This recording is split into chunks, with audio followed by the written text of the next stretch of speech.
Un saludo muy especial para quienes nos acompañan desde la plataforma y para quienes están presentes aquí con nosotros. El día de hoy estamos dando inicio al módulo de comunicación política y tengo en mis manos un amplio currículum que nos va a ayudar en esta cátedra. Es tan amplio que yo creo que me llevaría la clase presentándolo, pero me dio la opción de que pudiera yo escoger aquellos rasgos que consideraba que nos dan un perfil de su personalidad. Así que con su permiso aquí lo voy a desglosar. Alberto Edi Aragón es experto en investigación de mercados, analista e investigador político y social, consultor político, asesor en marketing, profesor universitario, ha sido en las áreas de investigación y estrategia política, Instituto de Estudios Políticos y Psicología del Consumidor en la Universidad Francisco Marroquín, Dirección y Estrategias de Campañas Políticas, Universidad Rafael Landívar, Capacitación Política en el Instituto de Gerencia Política de la Universidad Rafael Landívar, Campañas y Comunicación Política a nivel de maestría en la Universidad Panamericana UPANA. Fue miembro fundador de Organización de Consultores Políticos Latinoamericanos, Asociación Latinoamericana de Consultores Políticos, es consultor asociado e instructor del Centro Interamericano de Gerencia Política, programa CIPE, cofundador y socio honorario. Esto lo quise presentar de manera que veremos toda esa actividad que ha desarrollado en lo que es el campo de la política. Pero también aquí nos ponen que ha diseñado y dirigido más de 5.000 estudios de mercado cualitativos y cuantitativos. Se ha involucrado en 56 campañas políticas presidenciales de gobernadores y municipales. Ha trabajado en los mercados de Estados Unidos, Puerto Rico, México, República Dominicana, Guatemala, Honduras, El Salvador, Nicaragua, Costa Rica, Panamá, Venezuela, Ecuador y Colombia en proyectos docentes, comerciales y políticos. El licenciado de Aragón ha sido un pionero en Guatemala, pero creo que en Centroamérica, y me atrevería a decir que en bastantes países de Latinoamérica en lo que se refiere al marketing político. Él fue uno de los creadores de una estructura para convertirla en una ciencia que fuera estudiable. Así que yo creo que compartir con él y agradezco muchísimo su presencia. Hace unos días platicaba yo con una persona muy relacionada con organismos internacionales, OEA, y le comentaba que íbamos a tener el gusto de tenerlo aquí en la cátedra. Entonces le decía, Cristi, metiste un gol, pero la verdad es que no soy Messi, no metí un gol, sino que cuando yo me acerqué a él, lo que yo buscaba era su consejo para ver a quién podría proponerle la cátedra.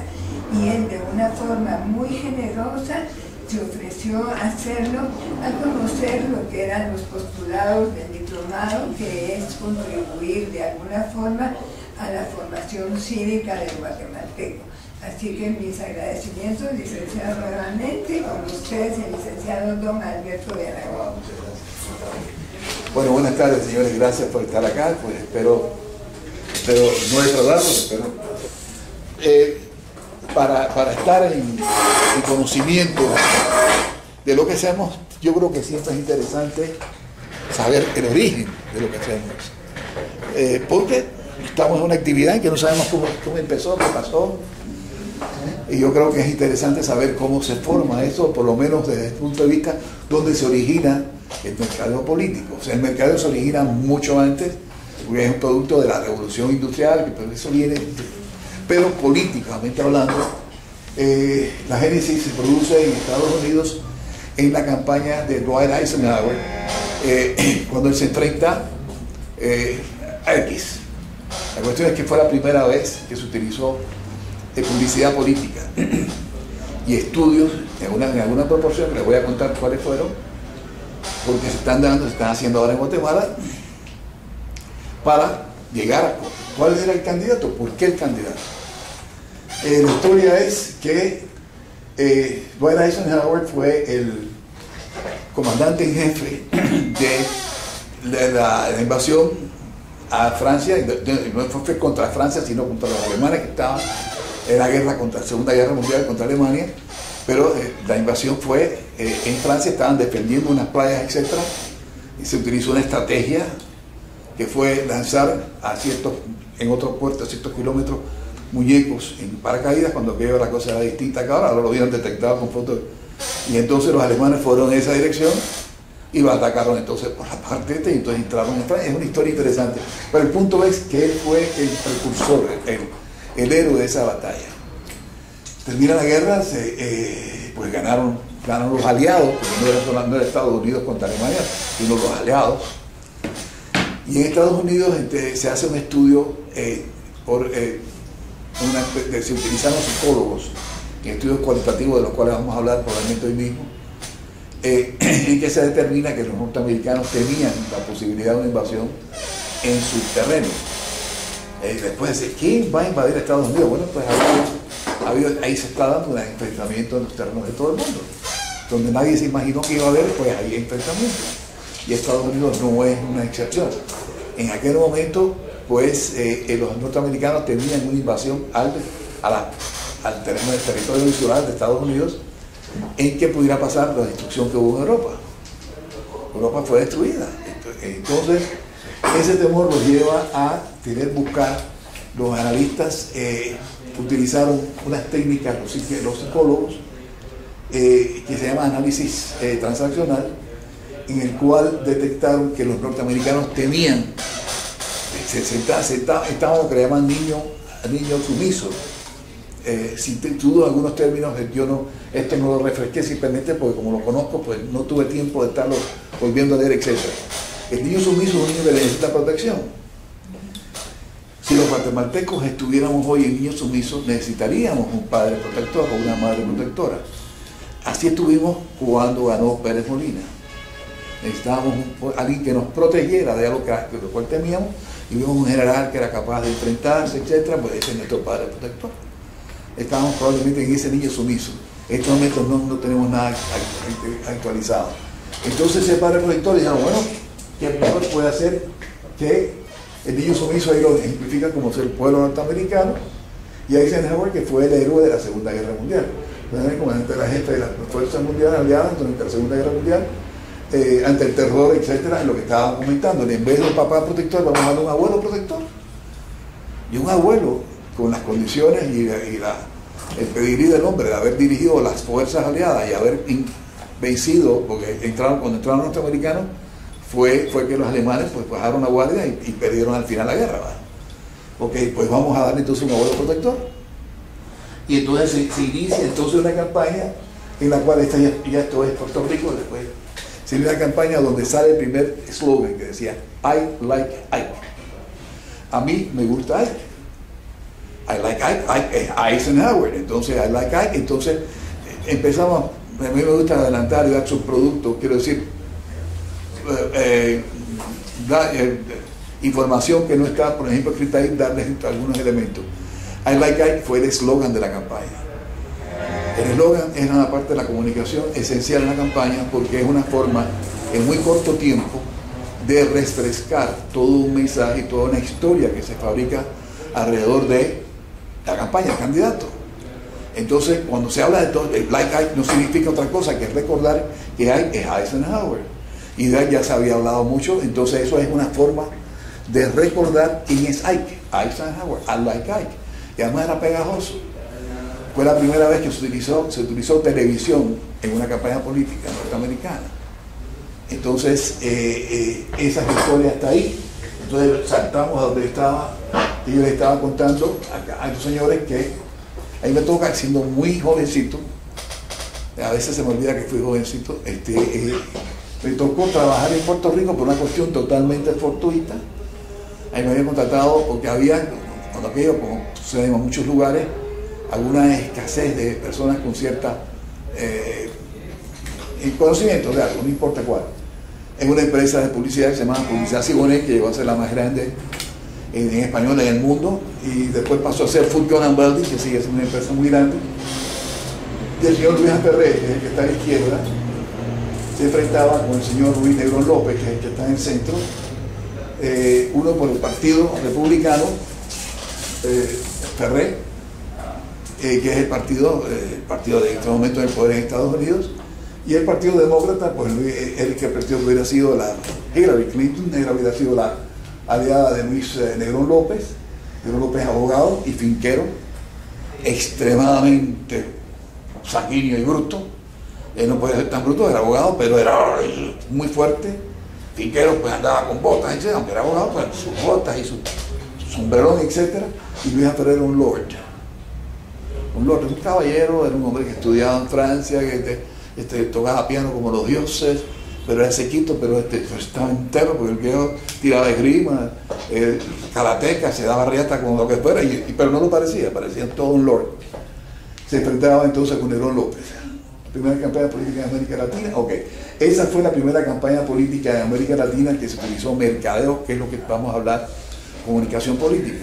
La primera se dio en Puerto Rico, y entonces los consultores de Puerto Rico, repito, estaba comentándole a los señores acá antes que llegaran ustedes, que en esa campaña, como lo que se jugaba en Puerto Rico era un estatus político, era Estado Libre Asociado, era la sociedad con los Estados Unidos sin perder la bandera, etc. El la unificación, o sea, convertirme en Estado de la nación con la estrella número 51 en la bandera, y lo que quería Ferrer. Y el señor López quería el término medio, o sea, queremos ser Estado Libre Asociado, sin descender la bandera, sin tener representación en las cosas internacionales, en las Olimpiadas. El himno se mantenía, la bandera se mantenía flotando al mismo nivel que la norteamericana. En el otro caso tenía que bajar, porque ya era territorio americano, como lo es en estos momentos Hawái, como lo es Alaska, por ejemplo. Pero Alaska, o el territorio norteamericano, es donde se lanzó la vicepresidenta, que fue vicepresidente en la campaña anterior, acompañando al candidato republicano. O sea que, pero Alaska es parte, es una de las estrellas que está en la bandera. Puerto Rico no. Entonces Puerto Rico no podía hacer, por ejemplo, ellos no pueden votar para presidente desde Puerto Rico. Votan para gobernador, pero si están en Nueva York, agarran un avión y se montan y se van porque son norteamericanos, entonces pueden votar sin necesidad de otra cosa. Son norteamericanos con todos los derechos cuando están en Estados Unidos. Cuando están en Puerto Rico no pueden votar por presidente. Entonces Negrón López defendía el estatus de mantenerse en sociedad, pero sin necesidad de rendir nada moralmente hablando. Tuchín de Colón, eso vino después, que fue un joven después de escuela. Entonces se enfrentaron estos dos, y fue una pelea, una campaña muy, muy cerrada.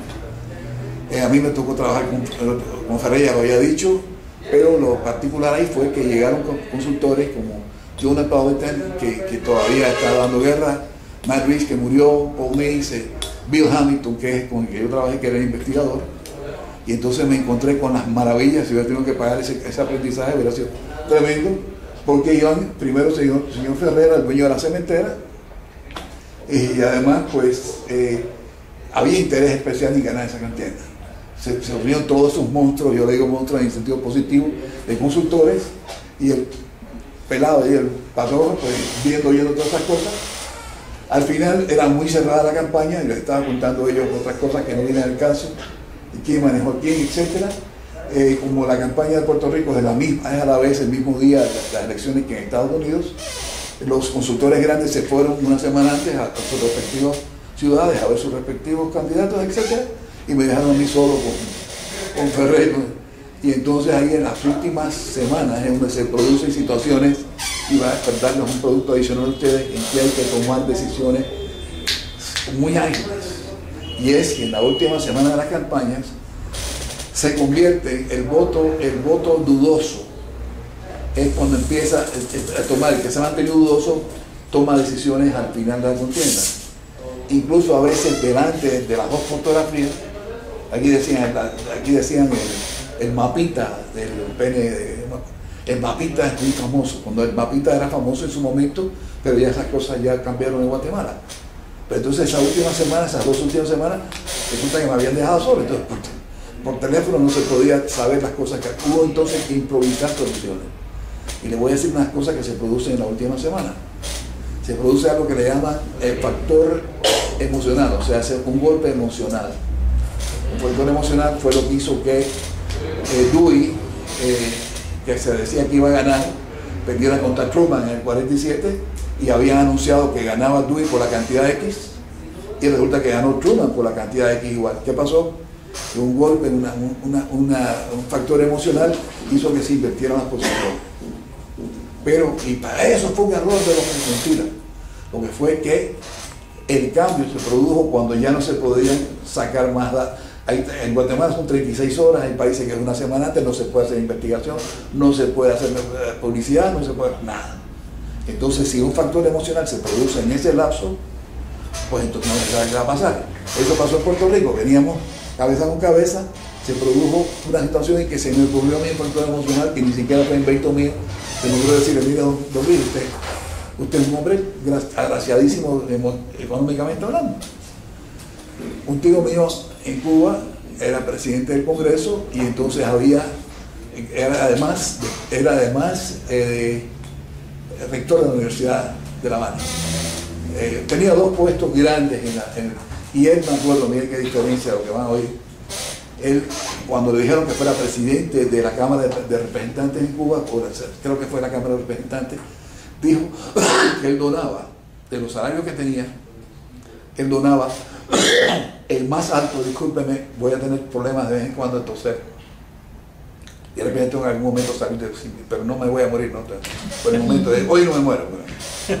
Entonces él donó su más alto salario a favor de la casa cuna. La casa cuna era donde recibían a los güiros que acaban de nacer y no tenían familia, ¿no?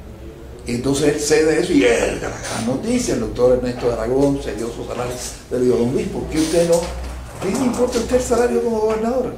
Porque él hoy no anuncia que usted va a donar sus ingresos a una institución benéfica en Puerto Rico.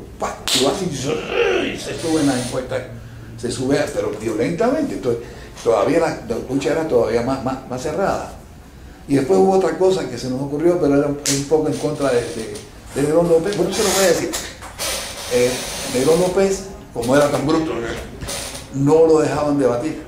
Entonces, tomen esta nota, les voy a dar otro dato más. Y si lo estoy viendo en algún momento me dicen, entonces hacemos un chiste, nos levantamos. Negrón López estaban evitando enfrentarlo en el debate, no pensaron que es muy importante el debate.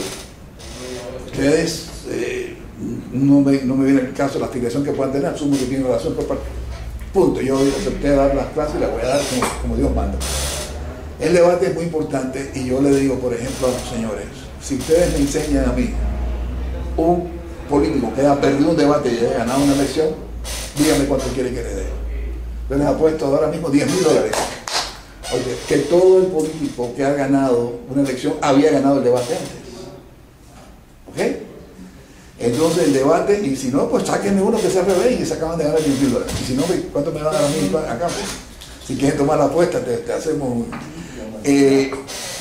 el debate entonces, cuando hay una cosa muy cerrada, es muy importante ganar ese debate. Perder puede ser muy grave. Entonces, los demócratas no mandaban a debate a Luis, no mandaban a debate a Luis, también se llamaba Luis Negrón López. Y entonces se nos ocurrió, la pava es el sombrero de campesino, de paja, era el símbolo de los demócratas. Entonces decía, ok, ¿qué hay debajo de la pava? Se levantaban el sombrero, ¡ah! Negrón López. Lo tienen escondido debajo de la pava. No quieren que salga porque es bruto. Porque eso es lo que ustedes digan. No había epíteto de ningún tipo. Porque le tiene miedo a don Luis. No, por eso no va al debate. Y entonces el hombre aguantando como... Los debates eran 4 jueves consecutivos antes de las elecciones. El jueves que viene, ¿y por qué no? Tienen escondido todavía a don Negrón López. Y entonces venía el debate con la silla vacía. Respeto, pero no, yo no uso eso. Yo he ganado mi campaña, pero no he dicho la que perdió, pero yo he ganado sin necesidad de eso. Entonces, bueno, perfecto. Entonces, yo voy a hacer su contrapartida, que voy a decir que hay necesidad. Pero como él lo hacía más simpático, más joven, señor, bueno, que se consiga y ya, yo no acepto a estas alturas de mi vida.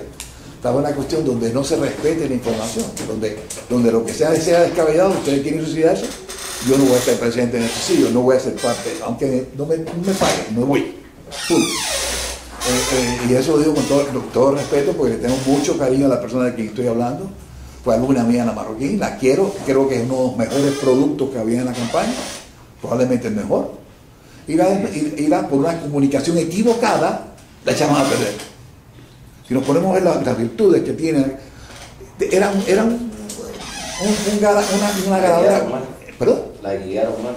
La dirigieron totalmente mal. Sí, la dirigieron sin información. Entonces, el que no sabe para dónde va, el bus va para Misco, va para Villanueva, lo lleva donde le da la gana. Usted no sabe que se monta en cualquier bus. No sabía a dónde iban, se equivocaron. Entonces, repito, lo que estoy diciendo, estas cosas, ejemplos, no son críticas, entiéndanlo, son ejemplos que ustedes pueden, porque son de aquí. O sea, este ejemplo lo pongo en Colombia, la gente dice, ni sabe de quién estoy hablando. Lo hago con todo respeto, porque estamos grabando con todo respeto, porque estamos hablando de gente que yo quiero muchísimo, respeto mucho a Gutiérrez, pero se equivocaron también poniéndolo de carnicero. Y si lo digo una cosa que ustedes no están de acuerdo, discutámoslas aquí, lo vemos. Carnicero, un señor empresario con cuantas méritos había como, y no me lo ponen de carnicero.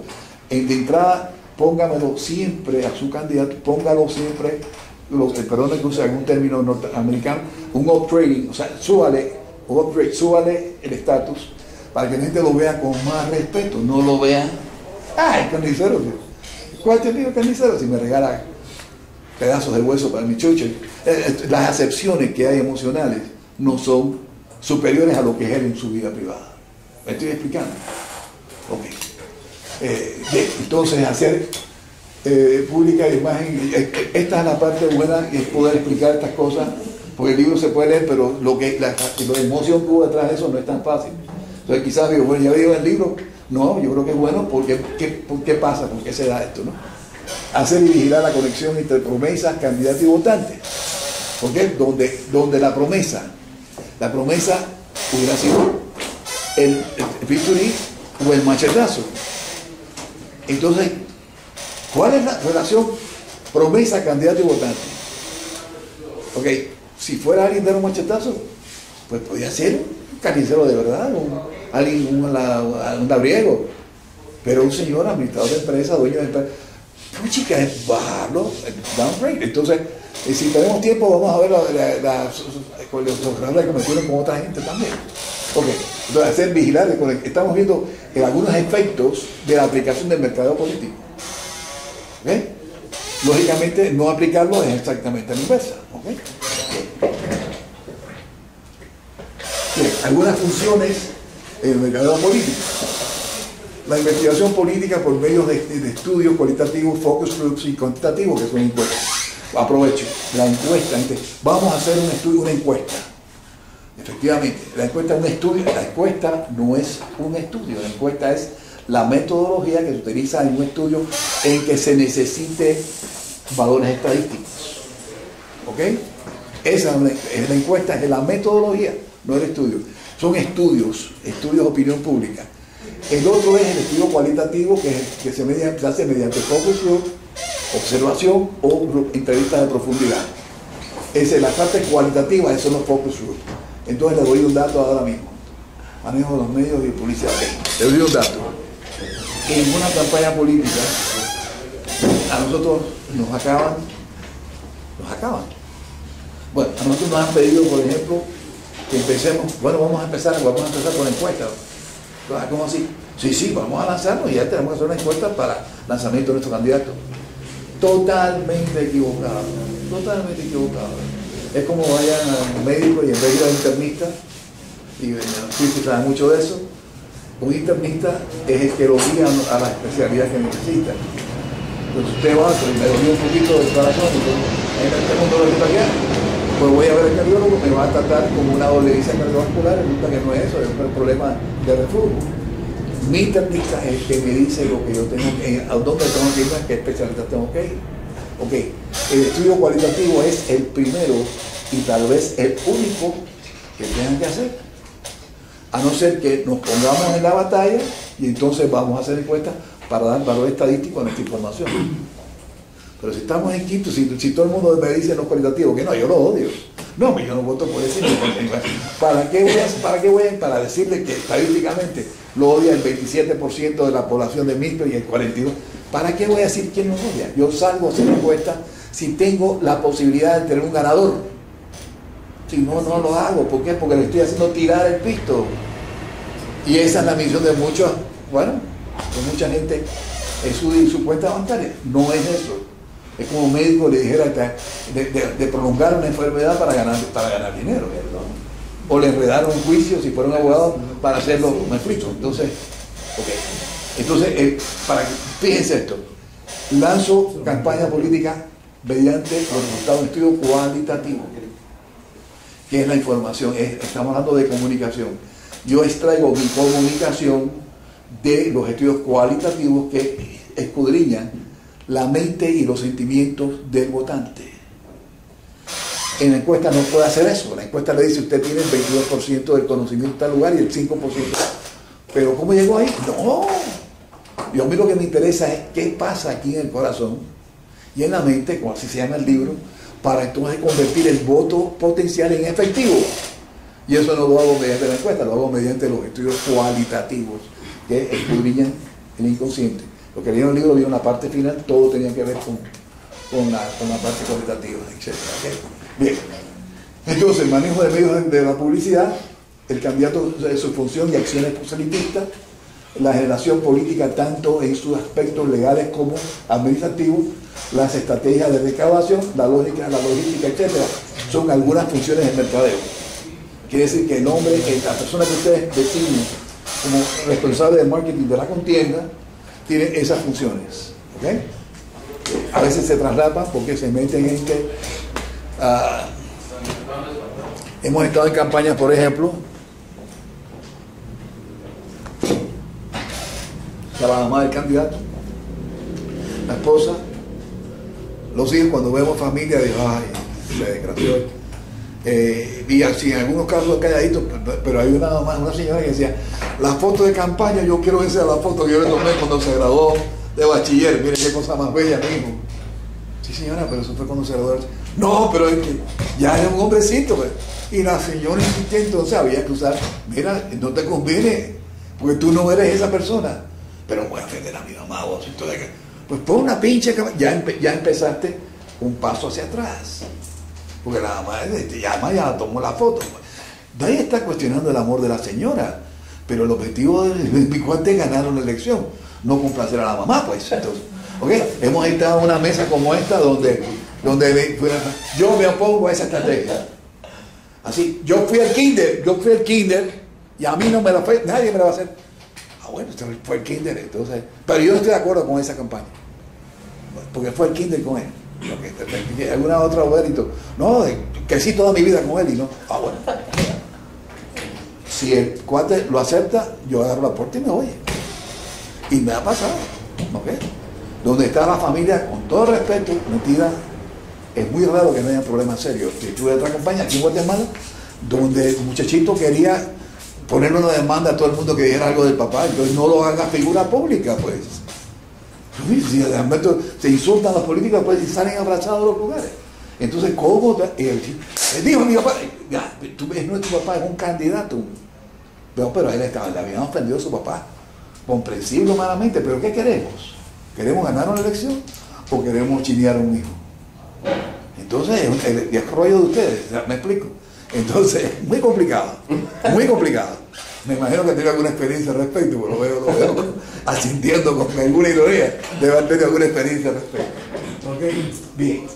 Y hay una tendencia a querer involucrar a la familia. Grave, ¿no creen? Bien. Aspectos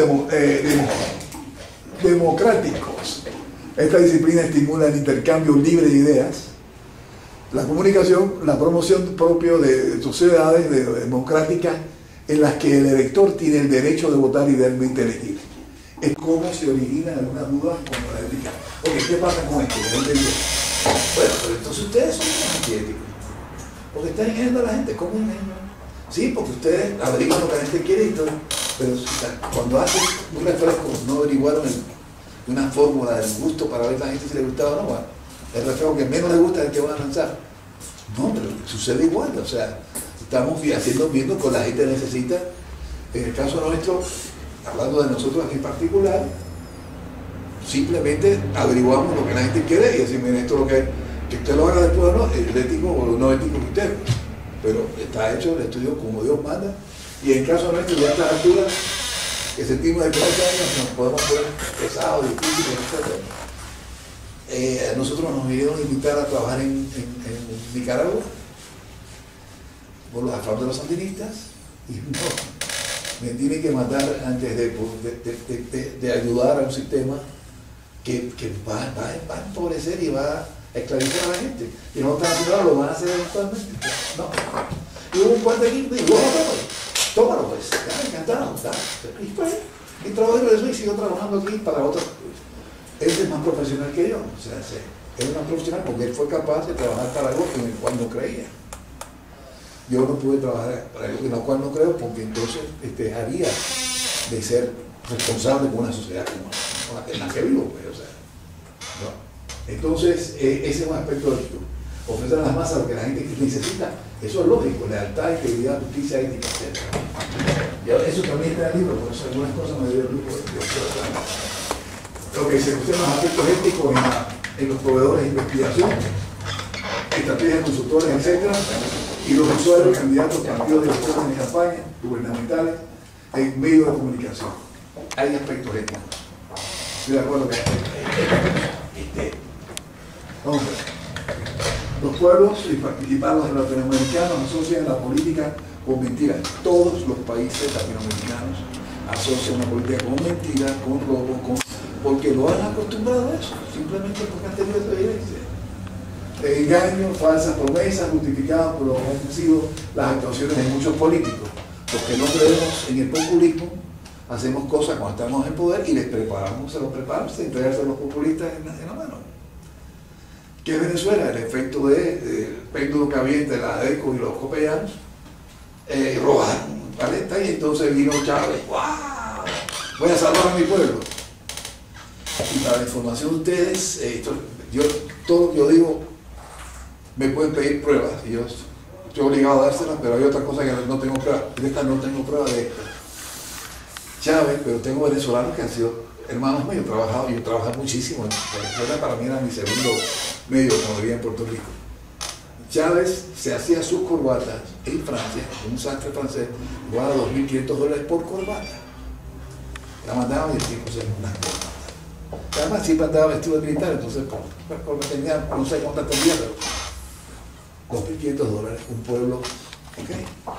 Me agarraron a otra, bueno, esto perdón que yo exprese, se me vayan mis tendencias, no creo que estoy siendo ético ahora con ustedes, pero es mi forma de creer y a estas alturas repito, pueden no comprar partidas, pero por lo menos las respetar.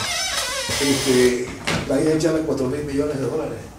Eso es tan bruto que ponen banco gringo, por Dios.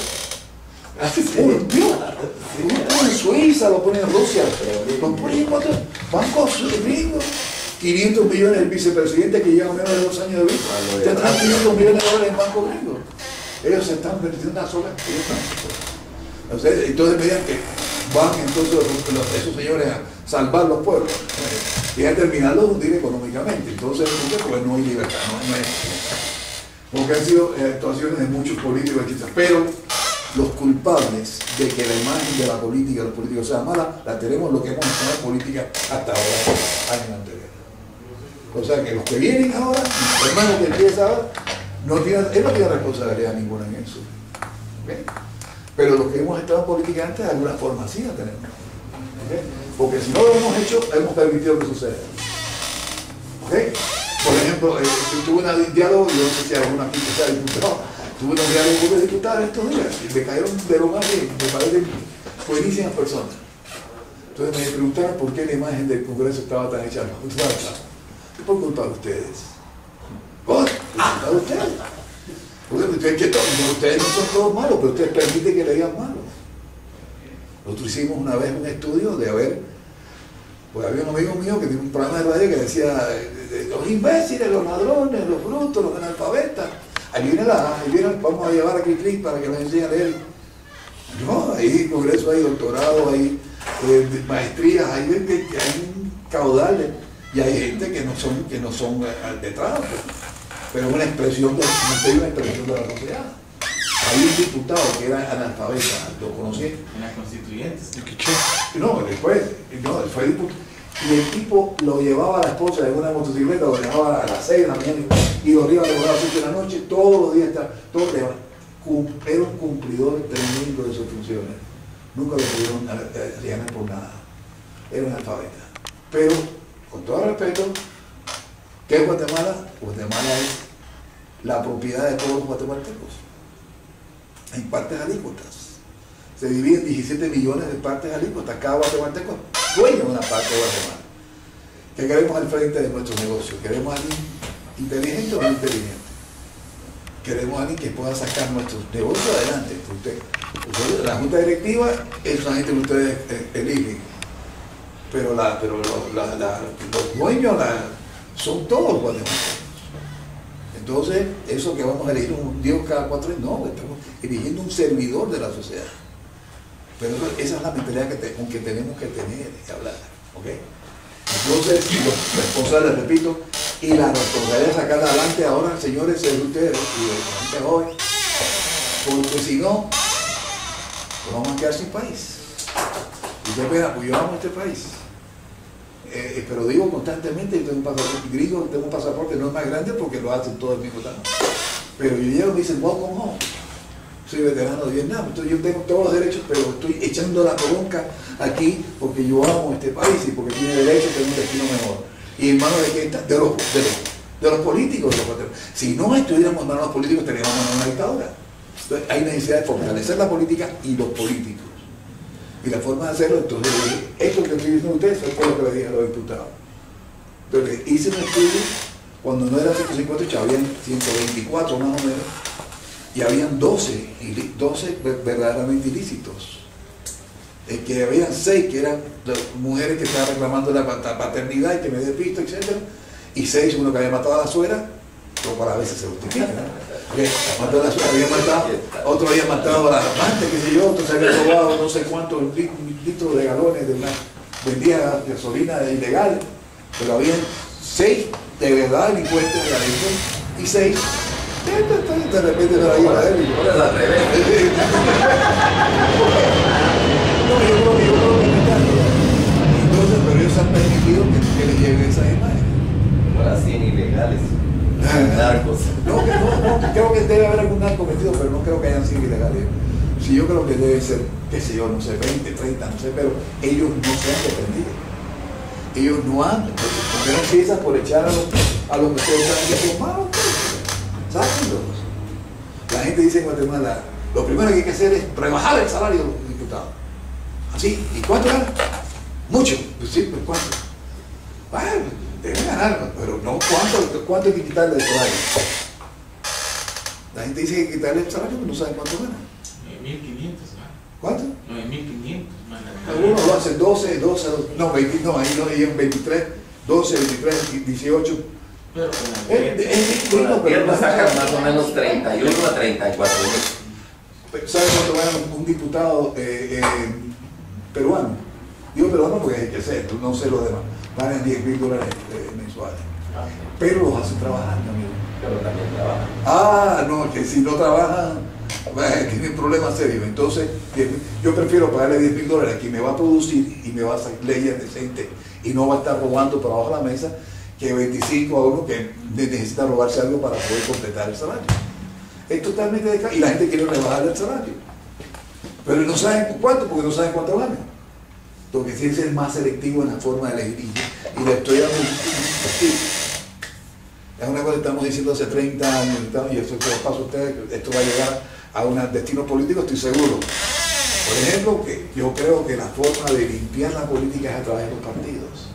Y la forma de limpiar los partidos es exigiendo que quien quiera inscribirse tenga ciertas condiciones. Y si el tipo robó, mató a la suegra, repito, que puede estar justificado. No lo quiero. No quiero que mató a la suegra, capaz de matar a la tía. Fuera, es un asesino, deja de matar. ese no puede entrar a mi partido. Si es un imbécil no puede entrar a mi partido. Si tiene no, ¿por qué no hacemos un partido que tengamos términos de referencia para que el que entre líquido? Y si tiene intenciones de ir a una posición electiva, entonces además tiene que tener un título universitario y tiene que tener. Entonces, si el partido limpia la política, es el ideal. el partido que logre hacer eso está haciendo parte de la ley. Porque los que llegan ahí, y que son delincuentes vienen a través de un partido político. Pues el sistema caudillista que yo creo que cada vez debería ser menos. Y perdón, repito que expresé mis ideas, pero lo hago con la intención de ayudarlo. Y si hay una crítica, si estoy criticando quién es el merecedor de la crítica, con todo respeto. Sí, hace algunos meses, entre las clases del diplomado, yo hacía la observación que yo no deseo ser candidato a nada, pero sí deseo decir la verdad. claro. Y alguien me decía, sí, vos no vas a ser candidato porque definitivamente si le decís a la gente la verdad, no vas a ganar. Pero decía uno de los mismos docentes que hemos tenido dentro del catedrático, muy abiertamente. Y tiene razón. Pero yo pienso que ahí hay algo, sigo sin querer ser candidato, pero ahí hay algo muy importante en lo que pone usted ahí, dice que la gente ve como mentira, engaño y falsas promesas, y toda la gente se queja de eso. Entonces yo siento que en el fondo, tal vez la mayor promesa que podemos hacer actualmente es la verdad. Es la verdad. Yo creo que un candidato que llegue a decirles, miren, no es cierto que seamos el sufrido pueblo de Guatemala, somos tan culpables del candidato, del presidente que tenemos, porque todo el mundo es el sufrido pueblo de Guatemala, y que no sé cuánto, y que los chapines somos aquí y allá. Yo siento que el candidato que decirme, los chapines, si queremos cambiar, tenemos que comenzar por cambiar, porque no somos un grupo. Por este lado se vestía de chamán para ir a hacer la campaña en los lugares que eran indígenas. Colón. No, pero Colón sí chamán. Colón sí chamán. Pero Jorge se disfrazaba y se iba disfrazado de indígena. Por Dios, eso es jugar con una sociedad. Ahora, lo que sí es verdad, lo que le dijo quien haya sido, tenía razón. Porque si usted, Churchill, por ejemplo, Churchill ganó durante el conflicto armado en Europa, cuando dijo, solo puedo prometer a mi pueblo sangre, sudor y lágrimas. ¿Por qué? Porque había estado siendo bombardeado Londres, bombardeado durante años por los alemanes. Entonces, pero vamos a hacer, pero tengo que, sangre, sudor y lágrimas, pero con la esperanza de que vamos a salir. Pero le dijo la verdad. En Guatemala usted no puede hablar de sangre, sudor y lágrimas, pero lo sacan a trancazos de donde diga eso. Tiene que sembrar esperanza. Lo que pasa es que algunas cosas que diga no van a ser posibles, pero puede tener la intención de hacerlas por lo menos y tratar de ser allegado a las cosas que sean reales. La gente prefiere que le den dos soluciones a que le den 10.000 se la van a creer. Exacto. Dos cosas. Exacto. Yo voy a resolver el problema de la economía y el problema de la violencia. Y con eso, que no puedo hacer más, lo que es mentira, lo que digan no es mentira. Y entonces la gente va a empezar a creer usted. En Colombia, Fajardo se llama el alcalde de Medellín, tuvo el privilegio de estar en casa, primero de Antanas Mocus en Bogotá, y después fuimos a casa de él en Medellín, que es la ciudad. El individuo iba haciendo campaña a pie, y dijo, señor, no le vengo a ofrecer nada. No le voy a regalar nada, no les voy a regalar playera, nada. No le voy a regalar, lo que le voy a dar es ofrecerles mi deseo, mi patriotismo, mi deseo de esta ciudad está llena de criminales que tenía un rate de muerte superior a los países que estaban en guerra. Y entonces ya eso lo vamos a, entonces eso es lo que yo me comprometo. Pero por lo demás, olvídese, no le voy a regalar nada. Y ganó la elección. Pero fue creyendo lo que iba diciendo, no hablando paja, con todo respeto. ¿Perdón? Así no se entendemos. Dele. Ya no estamos grabando. En buen chapín. Wow, ¿verdad que están grabando? En buen chapín. Ok. Bueno, si se aprieta puede decir malas palabras por radio, porque no lo voy a decir. Situación o conflicto. Tienes que decidir entre dos bienes o dos males. ¿Qué es lo más difícil? La elección entre un bien y un mal es muy fácil, por lo menos es más fácil. En la ética consiste entonces en que yo, entre dos situaciones buenas, elegir la mejor para mi sociedad. Pero el otro día me dieron una pateadura por alguna gente la defendió en redes sociales y yo planteé que el individuo que puede de verdad ser merecedor de ser llamado chapín o lo que fuere es el que tiene, en este caso yo reconozco que tiene derecho Dios, familia, patria y persona. Dios, el que tiene temor, yo repito, nadie está obligado a hacer, puede ser, si le da la gana, puede ser agnóstico, lo que le da la gana. Pero el orden de la ética para mí es Dios, patria, familia y persona. Si no creo en Dios, pero tengo patria, entonces echemos pesca por la patria. Y no todas las acciones patrióticas son justas para el individuo.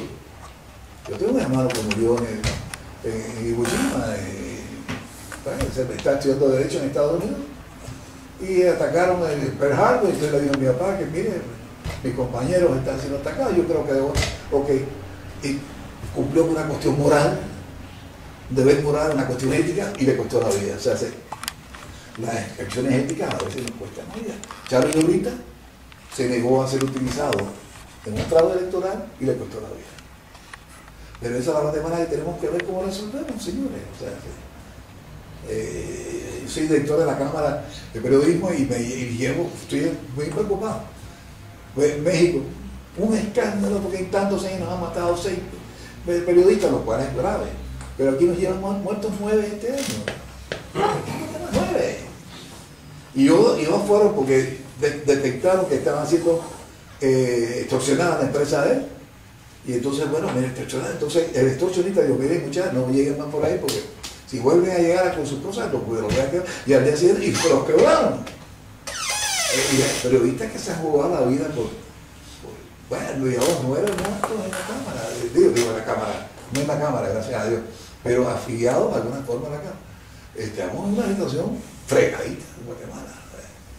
Entonces la ética insiste en que Dios, patria, familia, y yo soy cuarta en la cuarta. Aquí muchos políticos van al revés, van yo, porque mi familia me necesita, y patria y Dios, pues se van a hacer. ¿Okay? Entonces, si sacamos de esto la cuestión del compromiso, la idea de poner condiciones para ser miembro del partido, si quieres ser posición electiva, tienes que tener tales y tales y tales condiciones. No vas electivo, pero entonces puedes cargar un cartelón y tal, fantástico. Vas por mérito, pero que tenga algunos crímenes, etcétera, tenemos que empezar por limpiar nosotros. Si lo hacemos, estamos contribuyendo por la patria. Si no lo hacemos, estamos contribuyendo a que siga con la vieja política. Entonces, son aspectos éticos que también comunicación. Como toda la vida, lo que parece bueno para uno es malo para otro, y ya la política en cualquier aspecto de la vida deberá ser nuestra conciencia la que decida entre diferencia de opción. Yo quiero apurar para entrar en cuestión de comunicación. Ok. Yo voy a ver que esto está en el libro también, si quieren nos lo volvamos también. Punto de manejo.